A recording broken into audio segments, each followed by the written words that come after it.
कई बार हम ये सोचते हैं कि कुछ लोग बहुत ज्यादा पैसा होने पर भी हमेशा एक एवरेज जीवन ही जीते रहते हैं और कैसे कुछ लोग कम इनकम होते हुए भी लॉन्ग टर्म में करोड़पति बन जाते हैं। आप माने या ना माने, इस समय पैसे को लेकर जो आप फैसला ले रहे होंगे वो आपके आने वाले कुछ सालों के फाइनेंशियल स्टेटस पर असर डालेगा।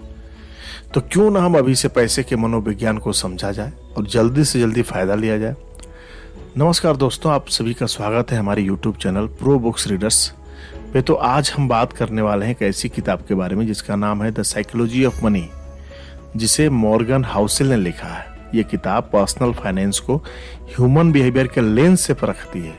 ये कई विषय पर एक ताज़ा नजरिया देती है, जैसे कि बहुत सी पर्सनल फाइनेंस की किताब फोकस करती है ऐसी चीज पर जैसे स्टॉक मार्केट कैसे काम करता है, कैसे स्टॉक सेलेक्ट करे जाए या एक पोर्टफोलियो बनाया जाए इत्यादि।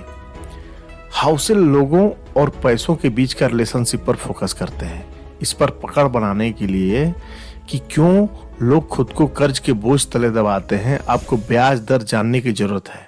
आपको लालच को, सुरक्षा को और सकारात्मकता को पढ़ने की जरूरत है। मुझे कहना होगा, इस तरह के एक व्यवहारिक सवाल पूछने के लिए आपको बधाई। एक ऐसे व्यक्तिगत के रूप में जो किताबों को पूरी तरह से पसंद करता है, मुझे उन्हें अच्छी तरह से पढ़ना, नोट्स लेना, उनकी शिक्षाओं के साथ प्रयोग करना और फिर उन पाठों को समराइज करना पसंद है, जो मुझे सबसे ज्यादा प्रभावित करता है। अच्छा पैसा होने का आपके स्मार्ट होने से बहुत कम लेना देना है, लेकिन ज्यादा इस बात से लेना देना है कि किस तरह आप व्यवहार करते हैं। सही चीजों में इंगेज करें और चांस है कि आप सफल हो जाएंगे। इसी तरह से आप में कितनी भी बुद्धिमत्ता, समझ या अंदर की खबर हो, ये आपको गलत व्यवहार से उपजे परिणाम से नहीं बचा सकता। किताब हर अध्याय एक इंसान को पैसे के प्रति व्यवहार और रवैया को दर्शाता है। कुछ व्यवहार अच्छे नतीजे को गारंटी देते हैं, जबकि दूसरे व्यवहार विफलता के। तो चलिए फिर इस किताब के 12 इंपॉर्टेंट पाठों को डिटेल में समझते हैं। पहला, कोई भी पागल नहीं है। हर एक की अलग सोच होती है कि किस तरह दुनिया काम करती है। आपका दुनिया को देखने का नजरिया कई हालात, वैल्यूज और बाहरी प्रभावों से प्रभावित होता है। आपके अपने पैसे के साथ पर्सनल एक्सपीरियंस का दुनिया में होने वाली घटनाओं से लेना 0.00001% है, लेकिन 80% इस बात से है कि आप किस तरह सोचते हैं कि दुनिया कैसे काम करती है। कोई भी चीज आपके डर और अनिश्चितता की ताकत को नहीं रोक सकती है, चाहे आप कितना भी पढ़ लें या खुले विचारों वाले हो जाएं। हम सब ये सोचते हैं कि हमें पता है कि दुनिया कैसे काम करती है, लेकिन हम इसे एक पतले से रेशम के बराबर भी अनुभव नहीं कर पाए। अमेरिका में लॉटरी टिकट खरीदने वालों पर गौर करें। कम आय वाले लोग सालाना $400 खर्च कर देते हैं। ये नंबर हायर इनकम वाले लोगों को भी चौंका सकता है। इसे पैसे की उम्मीद या ख्वाहिश का नाम देकर कुछ लोग इसको सही ठहरा सकते हैं, लेकिन बिना खुद को उनकी जगह पर रखे ये जान पाना मुश्किल है कि वो ऐसा क्यों करते हैं। Risk and luck. कोशिशों से आपके नतीजे तय होते हैं, लेकिन किस्मत और जोखिम भी इसमें एक बहुत इंपॉर्टेंट भूमिका निभाते हैं। बिल गेट्स उन चुनिंदा हाई स्कूल में पढ़े हैं जहां 1968 में कंप्यूटर हुआ करते थे। अगर शिक्षक बिल डॉगल की कोशिश नहीं होती, उन्होंने उस समय एक $3000 का कंप्यूटर खरीदा, तो इसकी संभावना कम है कि बिल गेट्स को वहीं करियर में सक्सेस मिलती। गेट्स खुद ये चीज मानते हैं कि अगर लेक साइड स्कूल नहीं होता तो आज माइक्रोसॉफ्ट भी नहीं होता। लेक साइड में 3 कंप्यूटर स्टूडेंट जो आपस में दोस्त भी थे, बिल गेट्स, पॉल एलन और केंट इवेंस। केंट इवेंस को भी सक्सेस मिलना तय था, लेकिन उनकी ग्रेजुएशन से पहले ही एक दुर्घटना में मौत हो गई। इसे एक दुर्भाग्य के उदाहरण के तौर पर देखा जा सकता है। किस्मत और जोखिम लेना, ये दोनों वो वास्तविकता है जो हर एक की जिंदगी में उसके खुद के प्रयास के अलावा भी उसके नतीजे पर असर डालती है। ये दोनों चीजें होती हैं, क्योंकि सिर्फ आपके प्रयासों के दम पर ही आपको 100% नतीजे मिलने के लिए दुनिया बहुत कॉम्प्लेक्स है। किसी ऐसी घटना का जो आपके कंट्रोल में नहीं है, उसका भी आपके ऊपर अच्छा खासा प्रभाव पड़ सकता है। अगला है नॉट सफिशिएंट। ये एक कहानी लेखक कूट वेनेगट और जोसेफ हेलर की है, जो एक अरबपति हैं। एक पार्टी में शामिल होते हैं। कोर्ट ने कहा कि यह अरबपति एक दिन में उतने पैसे कमा लेता है जितना हेलर अपने लोकप्रिय उपन्यास से आज तक नहीं कमा पाया। हेलर ने कहा, हाँ, लेकिन मेरे पास कुछ ऐसा है जो उसके पास नहीं होगा। वो है काफी, जो आपके पास उसे खतरों में डालने की कोई वजह नहीं बनती। सबसे मुश्किल फाइनेंशियल स्किल ये है कि आप अपने गोल पोस्ट को मूव न करने दें। खुद को दूसरे से तुलना करना एक गलती है। वेल्थ और जलन पैदा करने के लिए कैपिटलिज्म अच्छा है, लेकिन सामाजिक तुलना एक ऐसा प्रोसेस है जो कभी खत्म नहीं होती। आपको इसे सीढ़ी पर हमेशा आपसे ऊपर कोई मिल ही जाएगा। काफी होने का मतलब है आपको ये पता हो कि किस चीज को अवॉइड किया जाए जिसके लिए आपको बाद में पछतावा ना पड़े। कई चीजें जोखिम लेने के लिए लायक नहीं होती, चाहे उसमें कितना ही फायदा क्यों ना हो। एक छोटी सी लिस्ट जैसे प्रतिष्ठा, आजादी, दोस्त, परिवार, प्यार और खुशी। जीतने का सिर्फ एक ही रास्ता है कि आप उस खेल का हिस्सा ही ना बने। चौथा है कंपाउंडिंग। वॉरेन बफेट के पैसों के पीछे एक साधारण सा तथ्य है, वो सिर्फ एक अच्छे निवेशक नहीं है, वो लगातार 75 साल तक एक अच्छे निवेशक रहे हैं। इनकी फाइनेंशियल सक्सेस को एक फाइनेंशियल बेस में बांधा जा सकता है जो उन्होंने अपने शुरू के सालों में बनाया था और बाद में उसे लंबे समय तक बनाए रखे। इन्वेस्टिंग उनका स्किल है, लेकिन उनका सीक्रेट है समय। अच्छी इन्वेस्टमेंट हमेशा सबसे ज्यादा रिटर्न के बारे में नहीं होती, ये उन अच्छे रिटर्न्स के बारे में है जिनके साथ आप चिपक कर रहे हैं और लंबे समय तक दोहरा सके। और यहाँ पर कंपाउंडिंग आपका जादू दिखाती है। पैसा प्राप्त करना और पैसे रखना पूरी तरह से अलग चीजें हैं। पूरी तरह से अलग मानसिकता और रणनीतियों की आवश्यकता होती है। धन प्राप्त करने के लिए जोखिम उठाने, आशावादी होने और अपने आप को वहां से रखने की आवश्यकता होती है। पैसा रखने के लिए इसके विपरीत की आवश्यकता होती है। इसके लिए विनम्रता की आवश्यकता होती है और यह भय होता है कि आपने जो बनाया है वह आपसे उतनी ही तेजी से छीना जा सकता है। अगला है अमीर बनना और अमीर बने रहना। पैसा पाना और बनाए रखना बिल्कुल अलग चीजें हैं। इनके लिए बिल्कुल अलग मानसिकता और रणनीतियां चाहिए। पैसा पाने के लिए जोखिम लेने की जरूरत होती है, पॉजिटिव बने रहने और खुद को इसमें झोंक देने की। पैसा बनाए रखने के लिए जरूरी होता है ठीक इसके उल्टे की। इसके लिए जाहिर विनम्रता और ये डर है कि जो आपने कमाया है वो बहुत जल्दी आपसे छीना भी जा सकता है, यानी कि आपके हाथ से निकल भी सकता है। माइकल मोर्टिज, जो एक वेंचर कैपिटलिस्ट है, कहते हैं कि हम ये समझते हैं कि आने वाला कल बीते हुए कल जैसा नहीं होगा। हम अभी तक ये मिले इनाम पर हम आराम नहीं कर सकते, हम आत्मसंतुष्ट नहीं हो सकते, हम ये मान कर नहीं बैठ सकते कि बीते हुए कल की सफलता आने वाले कल की सफलता में तब्दील हो जाएगी। एक सर्वाइवल माइंड होने के लिए 3 चीजों की जरूरत होती है। पहला, फाइनेंशियल अनब्रेकेबल होने का लक्ष्य बनाएं। इतना सक्षम बने कि मार्केट के उतार चढ़ाव सहन कर सकें और गेम में लंबे समय तक बने रह सकें, ताकि कंपाउंडिंग अपना जादू दिखा सके। दूसरा, प्लान करने के लिए सबसे महत्वपूर्ण चीज है कि कोई भी प्लान आपके प्लान के अनुसार नहीं जाएगा।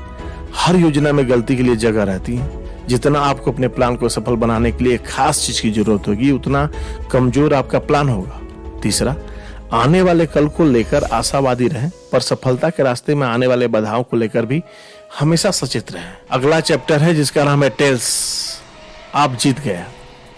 ये एक आर्ट कलेक्टर हेंज बर्गिन की कहानी है। उन्होंने पिकासो, बर्क्यूस, क्लीस और मार्टिसिस के अद्भुत संग्रह लोग उसके कला में निवेश करने की कला से बहुत चक्के रह जाते हैं। सच्चाई ये थी कि उन्होंने बहुत ज्यादा संख्या में कला खरीद लिए थे।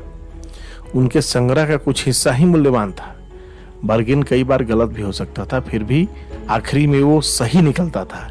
कोई भी चीज जो विशाल हो, लाभदायक हो, प्रसिद्ध हो या प्रभावशाली हो, एक टेल इवेंट का नतीजा होती है, हजारों या लाखों में एक इवेंट की तरह।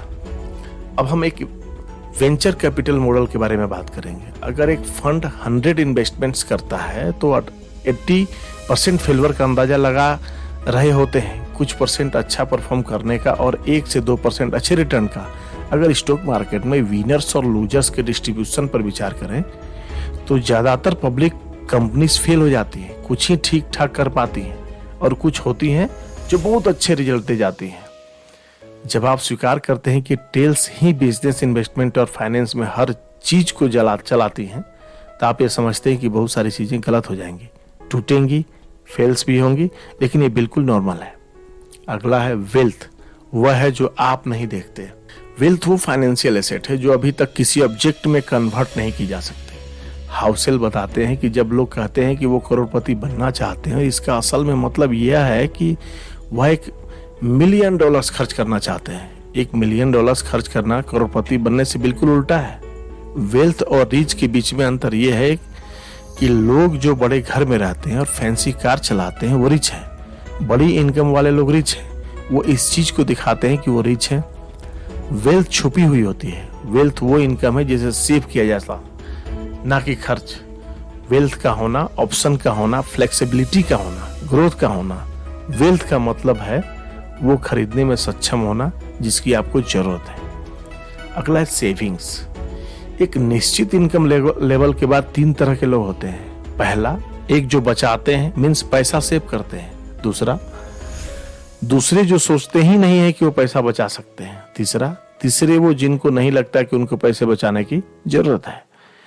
आपकी सेविंग रेट आपकी आय का इन्वेस्टमेंट रिटर्न से भी ज्यादा महत्वपूर्ण है। लोग क्या सोचते और महसूस करते हैं इसके बारे में चिंता न करें। अपने समय के ऊपर नियंत्रण होना और ऑप्शन होना दुनिया की सबसे मूल्यवान मुद्रा है। अगला है लॉजिकल एरर्स की गुंजाइश। फाइनेंशियल डिसीजन लेते समय बिल्कुल ठंडा होकर न रहें। उचित रहने का लक्ष्य रखें। वाजिब होना ज्यादा रियलिस्टिक है। इसके साथ लंबे समय तक बने रहने की, जो कि सबसे ज्यादा मायने रखता है। पैसा बनाने के चांसेस समय के साथ बढ़ते जाते हैं। स्कॉट सेगन, जो एक पॉलिटिकल साइंटिस्ट हैं, कहते हैं कि चीजों को पहले कभी नहीं हुई, वो पूरे समय होती रहती हैं। याद रखें कि बीते कल की परफॉर्मेंस आने वाले कल की परफॉर्मेंस का संकेत नहीं होती हैं। बैकजैक और पोकर के प्लेयर्स को पता होता है कि वो संभावना के साथ खेल रहे हैं, निश्चिंतों के साथ नहीं। सबसे बेहतर प्लान यह है कि उन चीजों के लिए प्लान किया जाए जो आपके प्लान के हिसाब से नहीं जाने जाती। आप इसको गलती के लिए जगह होना भी कह सकते हैं। ये इकलौता तरीका है सुरक्षित रूप से ऐसी दुनिया को दिशा देने का जो कि अनिश्चितताओं से चलती है, ना कि निश्चितताओं से। ऐसी चीज के लिए तैयार होना या उम्मीद करना बहुत ही मुश्किल है जिसे आप देख नहीं सकते। तो आप क्या कर सकते हैं? आप ये कर सकते हैं कि आप फेल्यूर के सिंगल पॉइंट को अवॉइड कर लें। फेल्यूर को इम्पैक्ट और मिनिमाइज कर सकते हैं। असफलता का सबसे बड़ा सिंगल पॉइंट ये होता है कि आप अपने खर्च और जरूरतों के लिए सिर्फ एक इनकम के सोर्स पर निर्भर रहते हैं, वो भी बिना किसी सेविंग के। बुरे दिनों का फंड एक अच्छा आइडिया है। उन चीजों के लिए पैसा बचाएं जिन्हें आप अनुमान या भविष्यवाणी नहीं कर सकते। तो चलिए अगले चैप्टर में चलते। You can change your self. हम खुद के फ्यूचर सेल्फ के एक बहुत बुरे प्रेडिक्शन होते हैं। हमारी अभी की जरूरतें, चाहते वो नहीं होती हैं जो हमारे फ्यूचर सेल्फ की जरूरतें और चाहते होंगी। लॉन्ग टर्म के लिए सोच पाना और इफेक्टिवली डिसीजन ले पाना बहुत मुश्किल होता है। क्या सच्चाई को स्वीकार करें कि एक इंसान बदलाव होने के लिए बहुत ही बना है। आज जो भी आपके लिए मायने रखता है, हो सकता है आने वाले 10 साल में उसका कोई मतलब ही ना रहे। डूबा हुआ लागत बीते हुए कल के बुरे फैसले को आगे बढ़ाते जाते हैं, जिसकी भरपाई होना अब संभव नहीं है। ऐसी दुनिया में जो लगातार बदल रही हैं, ये एक शैतान का काम करता है। ये हमारे भविष्य को हमारे अतीत का गुलाम बना देता है। ये उस अजनबी की तरह है जो आपकी जिंदगी के बड़े फैसले लेता है। जैसे कि आपने एक बिजनेस में इन्वेस्ट किया और बुरी तरह फेल हो गए। अब आप इसे जारी रखने का सोचते हैं क्योंकि आप बहुत पैसा लगा चुके हैं, बिना ये सोचे कि आगे भी चलकर ये जरूरी नहीं है कि आप पैसा बना लेंगे। जो चला गया वो डूब गया। लागत है। जरूरी है कि हम होने वाले नुकसान से खुद को कैसे बचाएं। पैसों के साथ जुड़ी कई चीजों के लिए जानना है कि उसकी कीमत क्या है, उसे चुकाने के लिए तैयार रहना। सफल इन्वेस्टिंग एक कीमत मांगती है, लेकिन इसकी करेंसी डॉलर या सेंट नहीं होती। ये होती है अस्थिरता, डर, शंका, अनिश्चितता और पछतावा। ये सारी चीजों को अनदेखा करना आसान है जब तक कि हम असल जिंदगी में इन्हें फेस नहीं कर लेते। बहुत कम लोग ये कहने का स्वभाव होता है कि ठीक है, अगर मैं अपना 20% पैसा गंवा देते हैं तब भी मैं ठीक हूं। लेकिन अगर आप अस्थिरता को फीस की तरह देखते हैं तो चीजें अलग दिखती हैं। अब आप लॉन्ग टर्म में इन्वेस्ट करते हैं तो आपको शॉर्ट टर्म में मार्केट के उतार चढ़ाव को स्वीकार करने के लिए भी तैयार रहना पड़ता है। तो चलिए दोस्तों अगले चैप्टर में चलते हैं, जिसका कि है निराशावाद का प्रलोभन। निगेटिव सोच सिर्फ सकारात्मक सोच से ज्यादा आम नहीं है, ये उससे ज्यादा स्मार्ट भी लगती है। ये आपको बुद्धिमत्ता के तौर पे बंदी बना लेती हैं और हम इस पर सकारात्मकता से ज्यादा ध्यान देते हैं। अगर आप किसी को ये बताएंगे कि सब कुछ ठीक हो जाएगा, तो या तो आपसे वो दूर निकल लेंगे या आपको उलझन भरी निगाहों से देखेंगे। किसी को ये बताएं कि उन पर खतरा है और आपको उनकी पूरी अटेंशन मिलेगा। डेलियन केनमैन कहते हैं कि पॉजिटिव और नेगेटिव एक्सपेक्टेशन और एक्सपीरियंस के पावर के बीच असमानता का एक एवोल्यूशनरी हिस्ट्री है। ऑर्गेनिज्म खतरों को अवसरों से ज्यादा जरूरी मानकर काम करते हैं। उनके जीवित रहने और रिप्रोड्यूस करने के मौके ज्यादा बनते हैं। सन 2000 में जब तेल के मूल्य बढ़े, कुछ खास तरह से तेल निकालना इकोनॉमिकली संभव हो सका। आवश्यकता आविष्कार की जननी है और मानवता अनंत रूप से इनोवेटिव है। लोग बाधाओं और समस्याओं को नए समाधान के साथ जवाब देते हैं। खतरों के साथ समान परिणाम के समान भी आते हैं। इकोनॉमिक हिस्ट्री का एक कॉमन प्लॉट है जिसे अक्सर नकारात्मकता विचारक द्वारा भुला दिया जाता है। प्रोग्रेस धीमी होती है, लेकिन झटके और आपदा जल्दी और ज्यादा प्रभावशाली होते हैं। रातों रात बहुत सारी सिंधियां होती हैं, लेकिन शायद ही कभी रातों रात चमत्कार होता है। ग्रोथ बनती है कंपाउंडिंग से, जो कि हमेशा समय लेती है।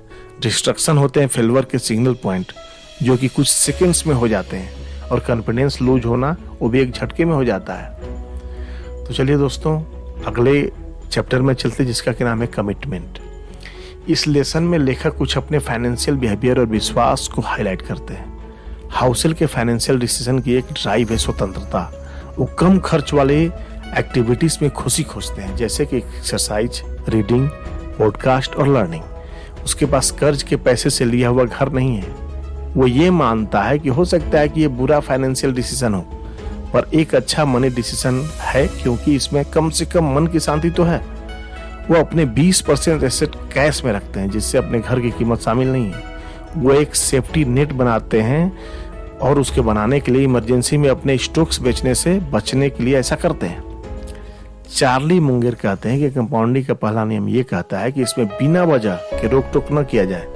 हाउसेल अब किसी इंडिविजुअल स्टॉक्स में इन्वेस्ट नहीं करते। हाउसेल ने सभी stocks market investments low cost index funds में कर रखे हैं। कुछ लोग एवरेज मार्केट को आउट परफॉर्म कर देते हैं। यह बहुत मुश्किल है और ज्यादातर लोग सोचते हैं कि उसमें कहीं ज्यादा मुश्किल है। हर इन्वेस्टर को वो रणनीति चुननी चाहिए जिसके लक्ष्य पाने के सबसे ज्यादा चांसेस हो।